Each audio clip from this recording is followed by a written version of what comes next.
My dear students, we continue with our topic, the poem After Apple Picking, written by Robert Lee Frost.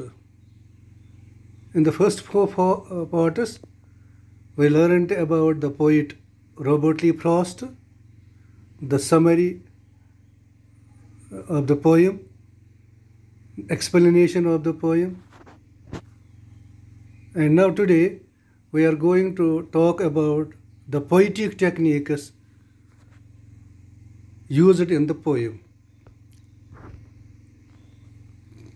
तो जो after Apple picking poem है, इसमें Robert Frost ने बहुत सारे poetic techniques use किए हैं, तो वही हम एक एक करके डिस्कस करेंगे. तो सबसे पहला जो पोइटिक टेक्निक है, दैट इज़ सिम्बोलिज़म. तो सिम्बोलिज़म का मतलब है कि पोइट अपने वर्क में, अपने लिटरेरी वर्क में, अपनी पोएम में कुछ सिंबल्स का यूज़ करता है जो आइडियाज़ और क्वालिटीज़ को सिग्निफाई करते हैं, और उनका मतलब जो होता है वो उस माने से डिफरेंट होता है जो लफ्ज़ी माने होता है. तो आफ्टर एप्पल पिकिंग में रॉबर्ट ली फ्रॉस्ट ने बहुत सारे सिंबल्स इस्तेमाल किए हैं. तो कुछ सिंबल्स जो यहाँ इस्तेमाल हुए हैं वो हैं एप्पल्स. तो एप्पल्स का मतलब है आइडियाज़ और टास्क्स और या काम और मौके, अपॉर्चुनिटीज़. तो दूसरा सिंबल है एप्पल पिकिंग. एप्पल पिकिंग का मतलब है ज़िंदगी में किसी काम को इख्तिताम तक पहुँचाना, कंप्लीट करना, मुकम्मल करना. तीसरा है डिज़ायरिंग, ड्रीमिंग.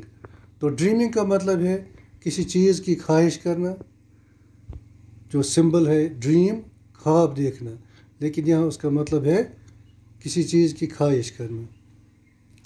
चौथा है लैडर. तो लैडर का मतलब है जिस तरह हम सीढ़ी से नीचे से ऊपर जाते हैं या ऊपर से नीचे आते हैं, इसी तरह यहाँ लैडर का मतलब है अपनी ज़िंदगी में, अपने कैरियर में, अपने आर्ट में तरक्की करना, उरूज पाना.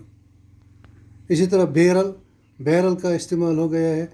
तो बैरल का माने है वो काम जो पोइट ने किए हैं. इसी तरह स्वेइंग का असली मतलब है, लफ्ज़ी माने है स्विंगिंग और मूविंग टू एंड फ्रो. तो यहाँ इसका मतलब है सीधे रास्ते से भटक जाना. इसी तरह विंटर स्लीप, तो जो हम सरमा में या जाड़े के मौसम में नींद करते हैं, वो लंबी नींद होती है. तो इसका मतलब है स्टेट ऑफ इनएक्टिविटी और डेथ. इसका इशारा मौत की तरफ है या उस हालत की तरफ है जिसमें हम बेकार होते हैं, फारिग होते हैं, फुर्सत होती है हमें. इसी तरह हार्वेस्ट हो गया फसल कटाई. तो यहाँ इसका मतलब है जो हार्वेस्ट से हमें किसी काम का इनाम मिलता है, हमने जो बोया है वही हम काटते हैं. तो यहाँ हार्वेस्ट का मतलब है किसी काम का reward of an effort. So dear students, the first poetic technique used by the poet Robert Lee Frost in the poem After Apple Picking is symbolism. So as I told you, symbolism is the use of symbols to signify ideas and qualities by giving them meanings that are different from their literal sense. Some examples of symbols in the poem After Apple Picking are: number one, apples, ideas and tasks or opportunities. Number two, apple picking, completing any task in life. Number three, dreaming means desiring. Number four, ladder is advancement in career or art. Number five, barrel, tasks performed by the poet. Number six, swaying is distracting from right path in life. Number seven, winter sleep, a state of inactivity or death.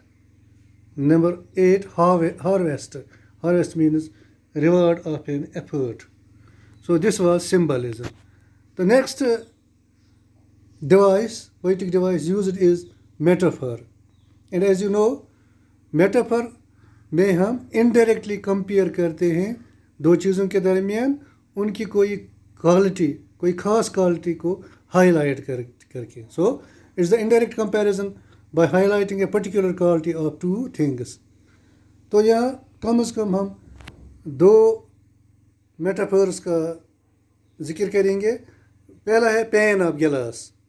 तो जो pane of गिलास है इसका मतलब है जो snow cover है या आइस कवर है जो ट्रफ पर बनता है. It means covering of snow. The covering of snow looks like a गिलास विंडो पैन. ये गिलास विंडो पैन की तरफ दिखाई देती है. तो ये पहला मेटाफर है. दूसरा है एप्पल पिकिंग. तो जो एप्पल पिकिंग का मेटाफर है ये बहुत दूर तक इस पोएम में जाता है. So we call it as an extended metaphor. तो जो ये एप्पल पिकिंग है ये मेटाफर है, ये रिप्रेजेंट करता है life and death. It represents life and death. ये हो गया दो पोइटिक डिवाइसेस. तीसरा पोइटिक डिवाइस जो इसमें यूज़ हो गया है इस पोएम में, दैट इज़ इमेजरी. तो इमेजरी जैसा आप जानते हैं कि इमेजरी से हमारे अंदर कोई सेंसरी इफ़ेक्ट पैदा होता है, जैसे देखने का, सुनने का, सूंघने का, टेस्ट का, टच या फील का, इसी तरह मूवमेंट का. तो जो सीइंग इफ़ेक्ट है दैट्स कॉल्ड विजुअल. तो सुनने का जो है effect that's called auditory effect. इसी तरह ओल्फैक्टरी का मतलब है स्मेल. टेस्ट का उसको हम कहते हैं गस्टेटरी. टच और फील का टेक्सटाइल, और मूवमेंट का दैट्स कॉल्ड काइनेस्थेटिक. तो इनमें से बहुत सारी हमें इमेजरीज इस पोएम में मिलते हैं. तो हम थोड़ा वो डिस्कस करेंगे. पहला है विजुअल, जो हमें देखने का इफ़ेक्ट पैदा करता है. मसलन हम पहली लाइन में देखते हैं लॉन्ग टू पॉइंटेड लैडर. सीधे हमारे ख्याल में एक लैडर का आता है. तो दूसरा है ट्री. नंबर 3 पैन ऑफ गिलास. नंबर 4 होरी ग्रास, यानी जो घास जिस पर वो फ्रॉस्ट लगा होता है, घास covered with frost, hoary grass. And number 5 magnified apples. इसके बाद है ऑडिटरी, जो that's related to our hearing. इसमें breaking of covering of snow और breaking of pane of glass. तो यहाँ हमें एक आवाज़ का ख्याल होता है. दूसरा है द रम्बलिंग साउंड. जब वो उन सेबों को बैरल में डालता है तो वहाँ एक आवाज़ पैदा होती है, रम्बलिंग साउंड. तो वो आवाज़ हम महसूस करते हैं अपने कानों में. इसी तरह जैसे कुछ सेब ज़मीन के साथ टकराते हैं, that struck the earth. So these are auditory images. उसके बाद ओल्फैक्टरी. ओल्फैक्टरी का मतलब है डीलिंग विद स्मेल. तो यहाँ हमें एक फ्रेज है the scent of apples. The scent of apples, apples की या सेबों की खुशबू. तो ये है ओल्फैक्टरी. उसके बाद है टैक्टाइल. टैक्टाइल का मतलब है टच और फील. नंबर 1 है इसमें skimmed. Skimmed means removed, picked up. दूसरा है फील द लैडर स्वे. फील, वहाँ महसूस होता है कि लैडर इधर उधर घूम रही है. Number 3 fruit to touch. Number 4 cherish in hand. So these are all tactile images. उसके बाद एक और इमेज है इस पोएम में, that's kinaesthetic, that's related to moment. इसमें है let it fall. Let it fall, जो पैन ऑफ गिलास, जो स्नो कवरिंग द गिलास या स्नो कवर्ड वाटर जो है ट्रफ है, तो उसका कहता है लेट इट फॉल. तो इसी तरह दूसरा सवे एज द बाउज बैंड, जब वो टहनियाँ झुक जाती हैं तो वहाँ मूवमेंट का इजहार होता है, तो ये काइनेस्थेटिक है. These are images. एंड उसके बाद चौथा poetic device, poetic technique, that's called onomatopoeia.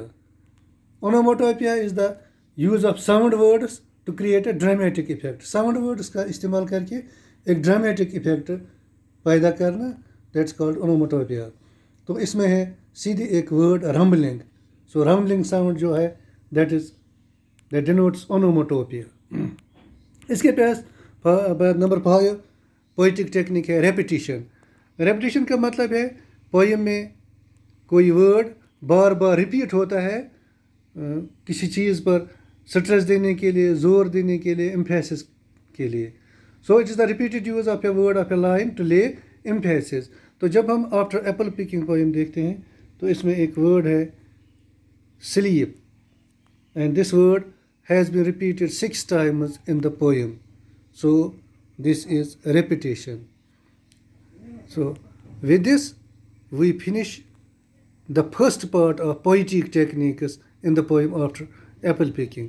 In the next lecture we will try to explain you the remaining poetic techniques in the poem. So this topic will keep continuing.